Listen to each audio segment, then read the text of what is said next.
திருவனந்தபுரம் மகாராஜா வச்சிருந்தாரு, அந்த திருவனந்தபுரம் ஐனஸ் வச்சிருந்தாரு, ஹைதராபாத் நிஜாம் வச்சிருந்தாரு, அதுக்கப்புறம் ஒரு மந்திரி வச்சிருந்தாரு, அதுக்கப்புறம் ஒரு எம்எல்ஏ வச்சிருந்தாரு, அதுக்கப்புறம் சினிமா கவர்ச்சி நடிகை சொப்பன சுந்தரி வச்சிருந்தா, அதுக்கப்புறம் இந்த காரை நம்ம வச்சிருக்கிறோம்.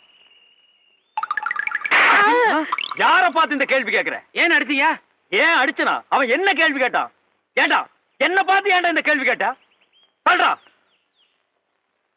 அது ஏன்டா என்ன பார்த்து அந்த கேள்வி கேட்ட? இத்தனை பேர் இருக்காங்களே, கேட்க கூடாதா?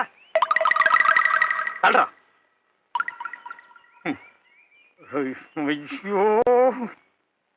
ஐயோ, ஏன்டா என்ன பார்த்து அந்த கேள்வி கேட்ட? ஏனே அவனை அடிச்சுட்டே இருக்கீங்க? அப்படி என்ன கேட்டான்? என்ன கேட்டானா? காரை நம்ம வச்சிருக்கிறோம், இந்த காரை வச்சிருந்த சொப்பன சுந்தரியை இப்ப யாரு வச்சிருக்காங்கன்னு கேக்குறான். அவளை யார் யார் வச்சிருக்காங்கன்னு கணக்கு எடுக்கிறதா என் வேலை? இல்ல இதுக்கு முன்னால நான் அந்த வேலை பார்த்துட்டு இருந்தேனா?